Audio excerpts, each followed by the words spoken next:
Assalamu alaikum, dear students. How are you? I hope all of you are well. Today we will discuss a lesson named Elements of Sentence.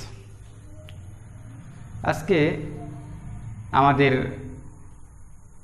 Consecutive discussion অর্থাৎ ধারাবাহিক আলোচনার অংশ হিসেবে আজকে আমরা আলোচনা করব এলিমেন্টস অফ সেন্টেন্স অর্থাৎ বাক্যের উপাদানসমূহ।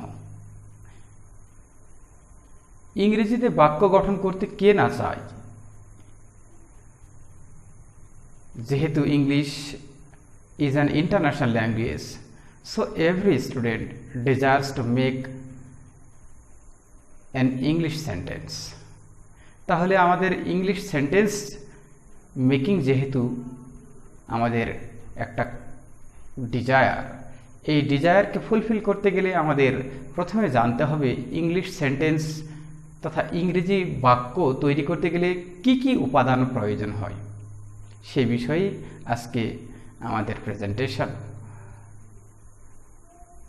সুতরাং ক্লাসের প্রথম থেকে শেষ পর্যন্ত আমরা মনোযোগ রাখি এবং এই আলোচনাগুলো অন্যের কাছে বহন করার টেন্ডেন্সি নিয়ে যদি ক্লাস করা যায় তাহলে কথাগুলো স্মৃতিতে গেঁথে যায়। সুতরাং সেভাবেই মনোযোগ আকর্ষণ করছি সকলের। Look at the white board. Here are some examples of some sentences. We live in Bangladesh. Full stop. This is a sentence. Number B. Shumon and Ratan are playing cricket. This is a sentence. C. Go home at once. This is a sentence. He is a student. This is also a sentence.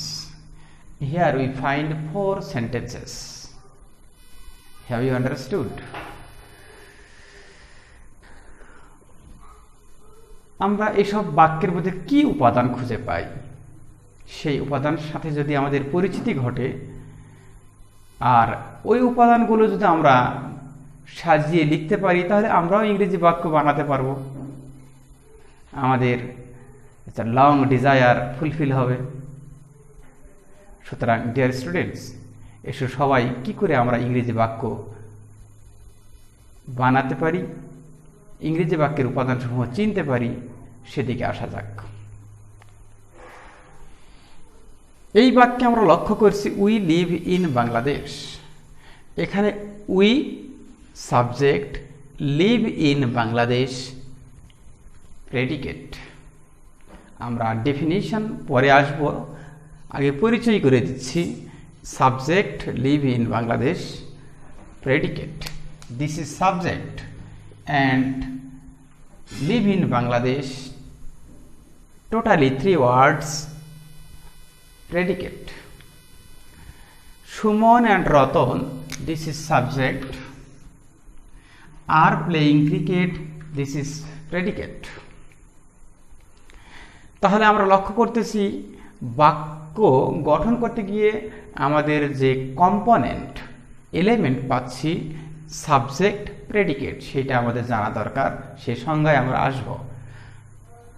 Moreover আরও কিছু point আছে যেগুলো আমাদের অবশ্যই জানতে হবে। এই বাক্যে গো হোম অ্যাট ওয়ান্স, এই বাক্যে কোনো সাবজেক্ট নেই।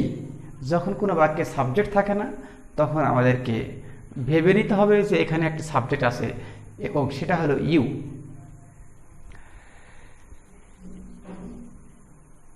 এই হোম অ্যাট ওয়ান্স, এইখানে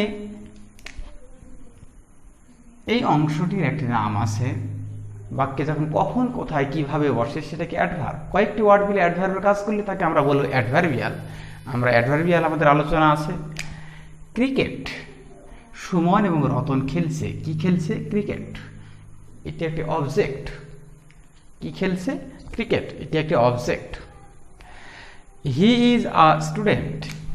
হি subject, is a student predicate, but in this predicate we find complement. A student, this is a complement. Just আমরা আইডেন্টিফিকেশন করলাম, কিন্তু আমরা ডেফিনিশনের দিকে আস্তে আস্তে যাব, এরপরে এক্সাম্পলটার সাথে আমরা মিলিয়ে নেব। তাহলে আমরা কম্পোনেন্ট সম্বন্ধে অবগত হব। আর অবগত যদি আমরা ক্লিয়ার রিয়ালাইজেশনের সাথে হতে পারি, তাহলে আমরা পরক্ষণে এই কম্পোনেন্টগুলো, এই এলিমেন্টগুলো নিজেরাই সেট করে বাক্য তৈরি করতে পারবো। আর সুতরাং এটা আমাদের হবে একটা wonderful Discovery. Subject, this is the first item for making a sentence. Subject. What's subject? This is the question. Subject কি? বাক্য গঠন ইংরেজিতে সকলের কামনা। আর বাক্য গঠন করতে গেলে প্রথমে যেটি প্রয়োজন হবে সেটা হলো সাবজেক্ট, অর্থাৎ কাজটি কে করে, এটি সাবজেক্ট। সাবজেক্ট কাকে বলে? The person or thing about whom or which something is told is called subject. In Bengali we can say, আমরা বাংলায় এভাবে বলতে পারি, যে ব্যক্তি এবং বস্তু সম্পর্কে বাক্যে কিছু বলা হয় তাকে সাবজেক্ট বলে। As for example, look at the whiteboard. We live in Bangladesh. এই বাক্যে কার সম্বন্ধে কথা বলা হয়েছে? বলা হয়েছে উই এর সম্বন্ধে। এই শব্দটির সম্বন্ধে বলা হয়েছে যে উই লিভ ইন বাংলাদেশ। আমরা, এই আমরা অর্থাৎ আমাদের সম্পর্কে বলা হয়েছে যে আমরা বাংলাদেশে বাস করি। তাহলে যার সম্পর্কে বলা হলো এটা সাবজেক্ট। বাক্য গঠন করতে গেলে প্রথমে আমাদের প্রয়োজন হবে সাবজেক্ট। তাহলে এবার আমরা আসি, আমরা বাংলাদেশে বাস করি, উই লিভ ইন বাংলাদেশ। যদি বলি আমি বাংলাদেশে বাস করি, আই লিভ ইন বাংলাদেশ। যদি বলি তুমি বাংলাদেশে বাস করো, ইউ লিভ ইন বাংলাদেশ। যদি বলি তারা বাংলাদেশে বাস করে, দে লিভ ইন বাংলাদেশ।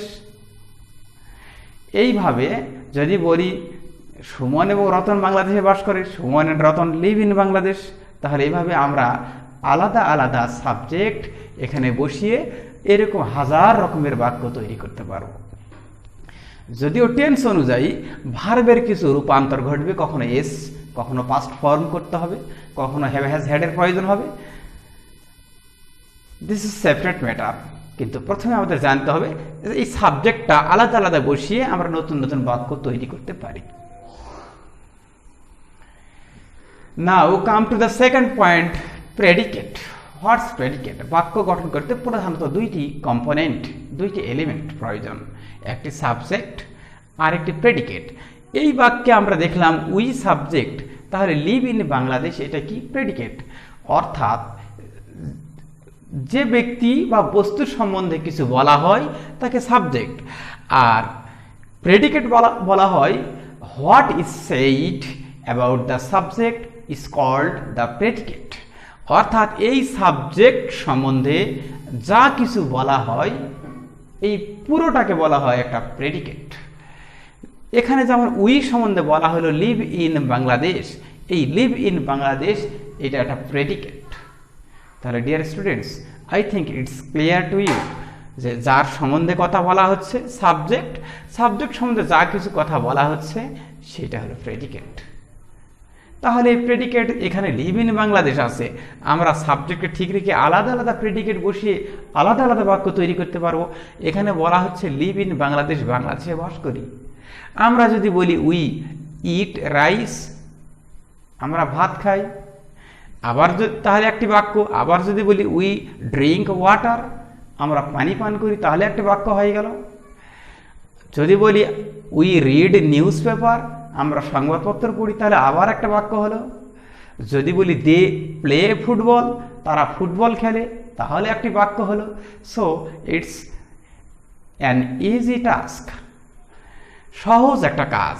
কে কাজ করে আগে বসিয়ে দেব, তারপরে কি করে কখন কোথায় ডান দিকে যাবে। তাহলে সহজে বাক্য তৈরি হচ্ছে, আমাদের যে লং চেরিশড ডিজায়ার এটা কিন্তু ফুলফিল হবে, দীর্ঘদিনের লালিত আমাদের ডিজায়ার, আমাদের ড্রিম পূরণ হবে সাবজেক্ট এবং প্রেডিকেট চিনতে পারলেই। কে করে, কি করে, কখন কোথায় ডান দিকে বসিয়ে দেব। I hope you have understood. এইবার আমরা জানব অবজেক্ট। বাক্য তৈরি করতে গেলে এই কম্পোনেন্ট, এই উপাদানগুলি চিনতে হবে এবং সেই অনুযায়ী নিজেকে অ্যাপ্লাই করতে হবে, তাহলে আমরা বাক্য তৈরি করতে পারব। এবার দেখি, সুমন এবং রতন আর প্লেয়িং ক্রিকেট। যদি প্রশ্ন করি, সুমন রতন বুঝলাম, প্লে মানে খেলা করা। প্রশ্ন যদি করি, সুমন এবং রতন কি খেলছে, যদি এটি আমাদের প্রশ্ন যে what are Suman and reading playing, Suman এবং রতন কি খেলছে, তাহলে আমাদের আনসার কি আসবে, খেলছে ক্রিকেট। তাহলে বিশেষভাবে লক্ষ্য রাখো, আমরা ভার্বকে প্রশ্ন করলাম, সুমন এবং রতন কি খেলছে, প্লে মানে খেলা, কি খেলছে, ক্রিকেট। সুতরাং আমরা দেখব the answer which we get by asking a verb with what or whom is called object. I am telling very slowly for the clear realization of you. আমি ধীরে ধীরে বলছি তোমাদের উপলব্ধির জন্য, সহজে যেন বুঝতে পারো। এখানে কি দ্বারা বা কাকে দ্বারা যদি প্রশ্ন করা হয় ভার্বকে, তাহলে যে উত্তর আসে তাকে অবজেক্ট বলে। অনেক সময় স্টুডেন্টস এটা মনে করে যে ভার্বের পরে যেটি আসে সেটি মনে হয় অবজেক্ট। ন, এটা না, বরং ভার্বকে প্রশ্ন করতে হবে যে কি অথবা কাকে দিয়ে প্রশ্ন করে যে উত্তর পাওয়া যাবে ভার্বের পরে থাকে সেইটিকে অবজেক্ট বলে। যদি বলি কি খেলে, ক্রিকেট, এটা অবজেক্ট। কিন্তু পরের বাক্যতে দেখো, গো হোম অ্যাট ওয়ান্স, বাড়ি যাও এখনই। কি যাও, উত্তর আসবে না। কাকে যাও, উত্তর আসবে না। সুতরাং এখানে গো এ ভার্বের পরে হোম অ্যাট ওয়ান্স আসে, এগুলি কিন্তু অবজেক্ট না। তাহলে অবজেক্ট হওয়ার শর্ত হলো ভার্বকে প্রশ্ন করতে হবে কি অথবা কাকে দিয়ে, যদি উত্তর পাওয়া যায়, যেই উত্তরটা পাওয়া যায়, ইটস কল্ড অবজেক্ট। তাহলে এই বাক্যে আমরা পাচ্ছি অবজেক্ট, কিন্তু প্রথম বাক্যে কোনো অবজেক্ট নেই, এই বাক্যে কোনো অবজেক্ট নেই, এই বাক্যেও কোনো অবজেক্ট নেই। সেগুলো কি সেটা আমরা পরক্ষণে জানব। এখন আমরা জানলাম ভার্বকে কি বা কাকে দিয়ে প্রশ্ন করলে যে উত্তর পাওয়া যায় তাকে অবজেক্ট বলে। এখানে ক্রিকেট অবজেক্ট। যদি এরকম বলি, হি টিচেস মি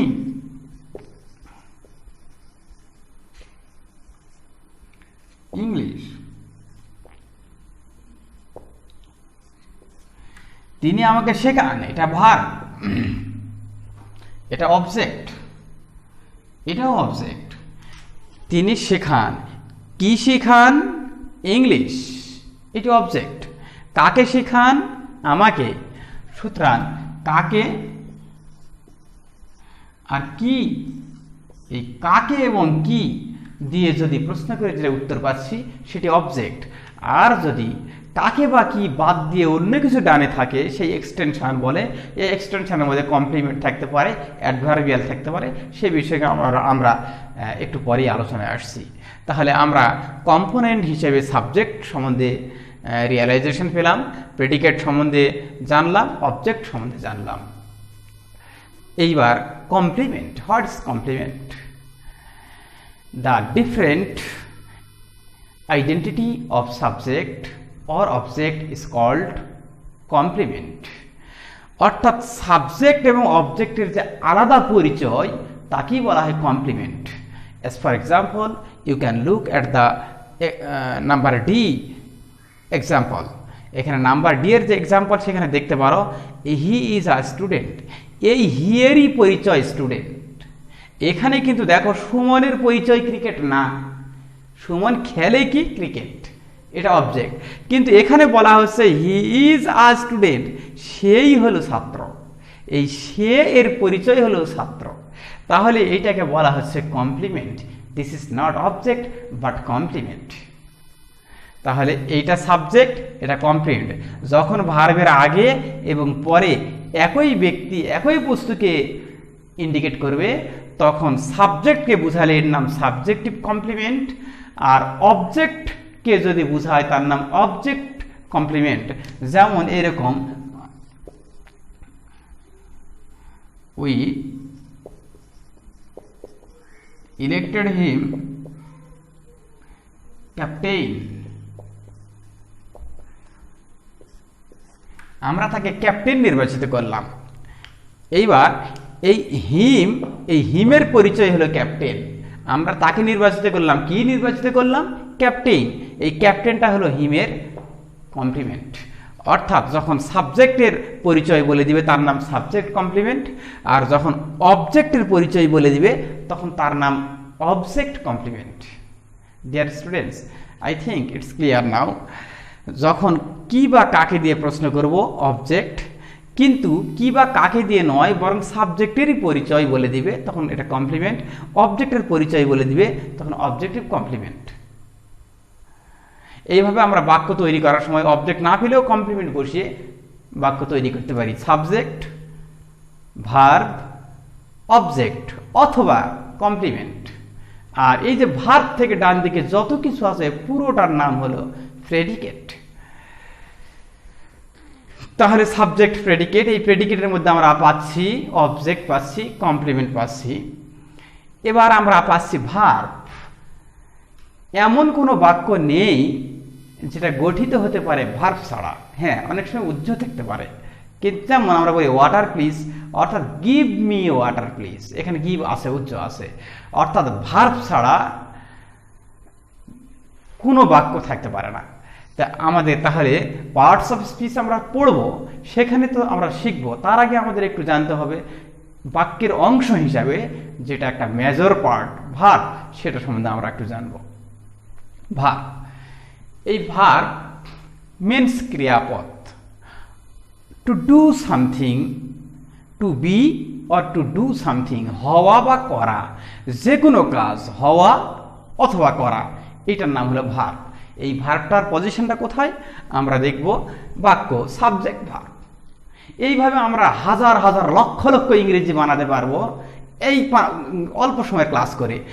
যেমন আমরা যদি বলি আমরা বাস করি, উই লিভ, আমরা খাই, উই ইট, আমরা পান করি, উই ড্রিঙ্ক, আমরা খেলি, উই প্লে, আমরা গান গাই, উই সিং, আমরা পড়ি, উই রিড, আমরা কথা বলি, উই টক, এইভাবে আমরা সাঁতার কাটি, উই সিম। এভাবে যতগুলো ভার্ব আছে ডিকশনারির সব ভার্বগুলি এই উইর সাথে সেট করে 50,000 যদি ভার্ব পাই তো 50,000 বাক্য তৈরি করতে পারবো। এক। 2 নম্বর কথা হলে এবার উইকে সরিয়ে আমি যদি এখানে আই দেই আবার 50,000 বাক্য তৈরি হবে। আই লিভ, আমি বাস করি, আই প্লে, আমি খেলি, আই ড্রিঙ্ক, আমি পান করি, আই সুইম, আমি সাঁতার কাটি। এইভাবে হাজার হাজার বাক্য তৈরি করা যাবে। এবার আই গেল, এবার ইউ দিয়েও এরকম করা যাবে, উই দিয়ে করা গেল, দিয়ে করা যাবে, সুমন দিয়ে করা যাবে, সুমন এন্ড রতন দিয়ে করা যাবে। এভাবে লক্ষ লক্ষ ইংরেজি বাক্য একদিনেই বানানো সম্ভব। এই গেল আমরা কয়েক ধরনের বানালাম।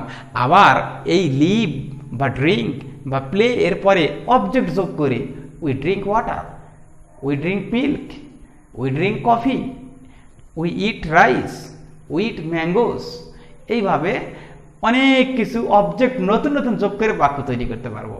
আবার অবজেক্ট নাই, আমরা কখন এই কাজটা করি, we play in the morning, we play in the evening, we play in the afternoon. এরকম কখন আমরা ডান দিকে যোগ করতে পারি। এই যে কখন, কোথায়, কিভাবে বুঝালে সেইটা হবে অ্যাডভার্বিয়াল। তাহলে আমরা কখন যোগ করে করে বাক্য অনেকভাবে বাক্য তৈরি করতে পারবো। ঠিক একইভাবে আমরা স্থান বলে দিতে পারি। যেমন we play in the playground, we play in the field, we play at home, we play in the garden, we play in the stadium.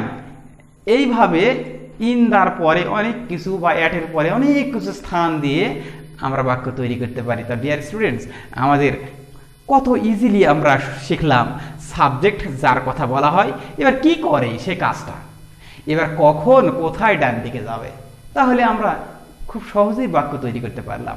তাহলে বাক্যের এই কম্পোনেন্ট এলিমেন্টগুলো চিনতে হবে। সাবজেক্ট, যে ব্যক্তি বা বস্তুর সম্বন্ধে কথা বলা হয়, যেই কথাটা বলা হয় সেটা হলো প্রেডিকেট।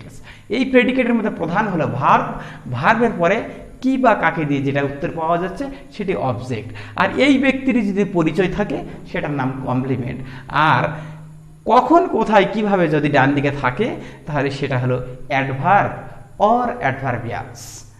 যদি একাধিক শব্দ অ্যাডভার্বের কাজ করে, অর্থাৎ কখন কোথায় কিভাবে কারণ ফলাফল বলে, তখন সেটাকে অ্যাডভার্বিয়ালস বলা হয়। আর একটি সিঙ্গেল ওয়ার্ড হলে সেটাকে আমরা অ্যাডভার্ব বলবো। যদিও আমরা পার্টস অফ স্পিচের সময় অ্যাডভার্ব এবং ভার্ব সম্বন্ধে আরও ডিটেইলস আলোচনা আমরা করব ইনশাআল্লাহ।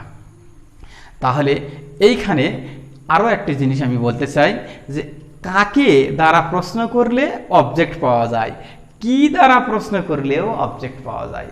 তাহলে ব্যক্তি যদি অবজেক্ট হয় সেটিকে আমরা বলি ইনডিরেক্ট অবজেক্ট, বস্তু যদি অবজেক্ট হয় সেটিকে আমরা বলি ডিরেক্ট অবজেক্ট। তাহলে কাকে শেখান? আমাকে, এইটি হলো ইনডিরেক্ট অবজেক্ট। আর কি শেখান? ইংলিশ, সেটি হলো ডিরেক্ট অবজেক্ট। এটি বলছি এজন্য যে আমি সাবজেক্ট নিলাম, ভার্ব নিলাম, এখন এটা সাজাবো কি করে?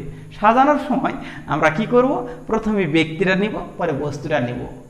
বাট কেউ যদি বস্তুকে আগে নেয় তাও হবে হি টিচার্স ইংলিশ, এরকম হবে, ব্যক্তিটাকে সরিয়ে দেওয়া যাবে। যেমন he gave me a book, me তারপরে আ বুক।